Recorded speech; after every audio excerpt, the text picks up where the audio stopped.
अस्सलामु अलैकुम वरहमतुल्लाहि वबरकातुह। कैसे हैं आप सब? उम्मीद करती हूँ आप लोग अपने घरों में अपने वालिदैन के साथ खैर आफियत से होंगे। 6th क्लास आज का हमारा जो है वो इस्लामियात का लेक्चर हम स्टार्ट करेंगे, लेकिन उससे पहले आज का पैगाम देख लें। आज का पैगाम है गुरूर नहीं करना। गुरूर किस बात का होता है?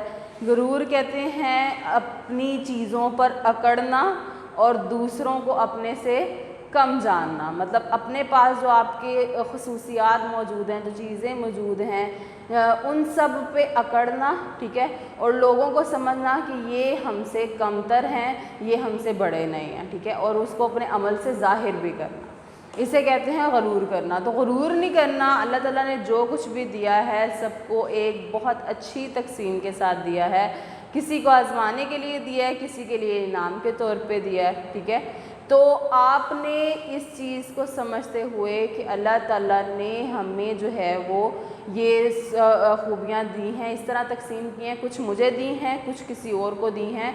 तो अगर हम ये सोचें कि ये सब दिया हुआ अल्लाह ताला का है तो कभी भी हम गुरूर नहीं करेंगे, क्योंकि किसी की चीज़ पर गुरूर नहीं किया जाता, ठीक है। और जो गुरूर करते हैं वो बेवकूफ़ लोगों में शामिल होते हैं। और अल्लाह ताला ने कहा है कि जो तकब्बुर गुरूर है वो मेरी चादर है। जिसने गुरूर किया गोया उसने मेरी चादर को आड़ डाला। मतलब ये कि अगर हम गुरूर करते हैं, अगर हम अकड़ते हैं तो हम अल्लाह ताला की दी हुई चीज़ों पे अकड़ रहे होते हैं। और सिर्फ एक गुरूर कौन कर सकता है? गुरूर सिर्फ वो कर सकता है जिसके पास सब कुछ अपना हो, ज़ाती हो, किसी का दिया हुआ ना हो। और दुनिया में कोई इंसान ऐसा नहीं है जिसका सारा कुछ अपना ज़ाती है, बल्कि उसको अल्लाह ताला ने दिया है। अल्लाह ताला के दिए हुए पे अकड़ा नहीं जाएगा, ठीक है। अकड़ेंगे तब जब हमारे पास सब कुछ अपना हो, इसलिए गुरूर नहीं करना, ठीक है। आज का हमारा लेक्चर हम स्टार्ट करते हैं। हम पढ़ रहे थे सुलह हुदैबिया, उसका पस मंज़र क्या था ये हम पढ़ रहे थे, और आज उसका बकिया हिस्सा हम पढ़ेंगे।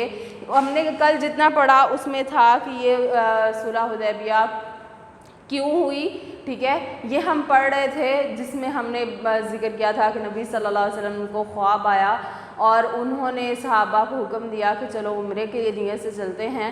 जब वो हुदैबिया के मुकाम पर पहुँचे तो जो हैं वो काफ़िरों ने उन्हें रोक दिया। वहाँ पर रुके और रुक कर जो है वो काफ़िरों से बात करने के लिए कि हम उम्रा करना चाह रहे हैं, हम लड़ाई नहीं करना चाह रहे हैं। ये मामला सारा जो है वो कब हुआ? 6 हिजरी को हुआ। और क्योंकि ये हुदैबिया के मुकाम पर हुआ था, ये सुलह जो थी ये हुदैबिया के मुकाम पर हुई थी, इसलिए इसको सुलह हुदैबिया कहते हैं। अब हम इसको आगे पढ़ते हैं कि हुआ क्या था। उस वक़्त जब नबी सल्लल्लाहु अलैहि वसल्लम जो हैं वो मक्का की तरफ जा रहे थे और हुदैबिया के मुकाम पर वो सहाबा के कराम के साथ रुके, और उन्होंने क्या किया कि हज़रत उस्मान रज़ी अल्लाह ताला अन्हु को जो है वो मक्का भेज दिया कि जाओ मक्का जाओ और जाकर वहाँ पे जो मुशरिकीन हैं उनसे बात करके उनसे जो है वो सुलह सफाई के साथ हमारी एंट्री करवा दो, ठीक है। क्योंकि हज़रत उस्मान वहाँ पे बहुत मोतबर जाने जाते थे, बहुत ज़्यादा इज़्ज़तदार घराने के थे, तो इसलिए अल्लाह के नबी ने जो है हज़रत उस्मान रज़ी अल्लाह ताला अन्हु को जो है वहाँ भेजा। मक्का जब वो गए तो क्योंकि अब जो मुशरिकीन थे वो ये सोच रहे थे कि शायद जो है वो मुसलमान हमसे जंग करना चाह रहे हैं, तो उन्होंने क्या किया कि इजाज़त देने की बजाय टाल मटोल करना शुरू कर दिया।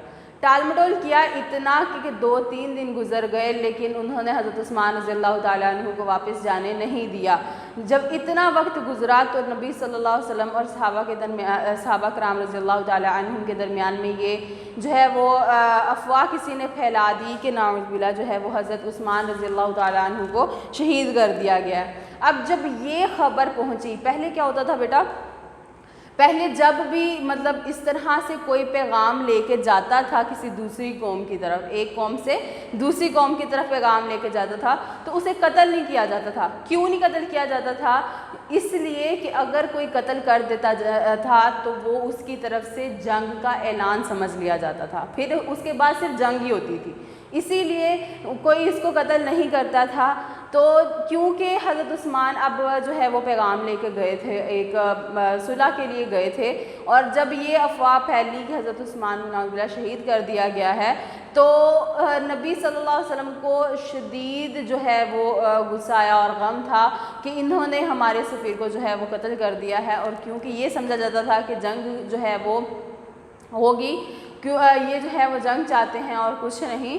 تو نبی صلی اللہ علیہ وسلم نے صحابہ کرام کے درمیان میں اعلان کروا دیا کہ اب جو ہے وہ ہم ویسے واپس نہیں جائیں گے, ہم حضرت عثمان رضی اللہ تعالیٰ عنہ کے خون کا بدلہ لے کر جائیں گے, ٹھیک ہے, اس کے علاوہ ہم واپس نہیں جائیں گے. اور اس کے لیے جو ہے وہ نبی صلی اللہ علیہ وسلم نے وہاں پہ موجود 1400 صحابہ سے بیعت لی, ان سے وعدہ لیا کہ وہ جو ہے وہ مل کر نبی صلی اللہ علیہ وسلم کے ساتھ جو ہے وہ جنگ کریں گے مشرکین کے ساتھ, اور پیٹھ پھیر کے نہیں بھاگیں گے, عثمان رضی اللہ تعالیٰ عنہ کی خون کا بدلہ لے کر جائیں گے. اور وہ وہاں پہ موجود 1400 صحابہ نے یہ بیعت کی, اور اس بیعت کو بیعت رضوان کہتے ہیں. ہمارا سیکنڈ ٹاپک جو ہے وہ پوائنٹ اسی میں آ جائے گا کہ بیعت رضوان کسے کہتے ہیں. تو وہ بیعت جو نبی صلی اللہ علیہ وسلم نے حضرت عثمان رضی اللہ تعالیٰ عنہ کے خون کا بدلہ لینے کے لیے صحابہ سے لی, اسے کیا کہتے ہیں؟ بیعت رضوان کہتے ہیں. اسے بیعت رضوان کیوں کہتے ہیں؟ قرآن مجید میں اس بیعت کا ذکر جن الفاظ میں آیا ہے اسی الفاظ کے نسبت سے جو ہے وہ اس کو بیعت رضوان کہا جاتا ہے. اب ذرا ہم دیکھ لیتے ہیں کہ اللہ تعالیٰ نے قرآن پاک میں اس بیعت کے بارے میں کیا ذکر کیا ہے. اس کا ترجمہ میں آپ کے سامنے پیش کروں گی. بسم اللہ الرحمن الرحیم. اے پیغمبر, جب مومن تم سے درخت کے نیچے بیعت کر رہے تھے تو خدا ان سے خوش ہوا, جو صدق و خلوص ان کے دلوں میں تھا وہ اس نے معلوم کر لیا. اور عربی میں یہ کچھ اس طرح سے ہے, لقد رضی اللہ عن المؤمنین اذ یبایعونک تحت الشجرۃ فعلم ما فی قلوبہم, کہ اس سے ہمیں ظاہر ہوتا ہے کہ یہ بیعت ایسی بیعت تھی کہ جس کی وجہ سے اللہ تعالیٰ جو ہیں وہ صحابہ سے راضی ہو گئے تھے, ٹھیک ہے. راضی سے رضوان ہے کہ یہ اسی کی جمع میں آتا ہے کہ کیونکہ اس بیعت کی وجہ سے اللہ تعالیٰ ان سے راضی ہو گئے تھے. انہوں نے بہت خلوص اور اچھی نیت سے سچے دل سے بیعت کی تھی, تو اللہ تعالیٰ نے ان کے دلوں کو دیکھتے ہوئے اس بیعت کو جو ہے وہ ایسی بیعت کہہ دیا کہ جس سے اللہ تعالیٰ ان سے راضی ہو گیا ہے. تو اس نسبت سے اس بیعت کا نام جو ہے وہ بیعت رضوان رکھا گیا ہے. بیعت رضوان اور فتح مبین. اب جب مشرکین کو پتہ چلا, مشرکین نے کیا کیا ہوا تھا, اپنے جاسوس جو تھے وہ چھوڑے ہوئے تھے جو مسلمانوں کی خبریں لا کے جو ہے وہ مکہ میں مشرکین کو دیتے تھے. اور جب انہوں نے دیکھا ان جاسوسوں نے کہ مسلمان اس طرح بیعت لے رہے ہیں, تو وہ انہوں نے جا کر مشرکین کو بتایا, اور مشرکین اس چیز سے گھبرا گئے کہ اب تو ہماری خیر نہیں ہے, کیونکہ اب تو جو ہے وہ لڑائی کا جو ہے وہ سامان تیار ہو رہا ہے. تو وہ انہوں نے اس چیز کے ڈر سے نہ صرف حضرت عثمان رضی اللہ تعالیٰ عنہ کو واپس بھیج دیا, بلکہ ان کے ساتھ ساتھ اپنا ایک سفیر بھی بھیج دیا, مطلب اپنا پیغام لے کر بھیج دیا کہ جاؤ جا کر مسلمانوں سے صلح کر کے آؤ اور یہ جو معاملات ہیں ان کو ٹھنڈا کرو. اب ان صلح کے بارے میں جو ہے وہ کچھ شرائط لکھی گئیں, اور وہ شرائط جب لکھی گئیں, وہ جو ایگریمنٹ ہوا, اسے اللہ تعالیٰ نے قرآن پاک میں فتح مبین کہا ہے.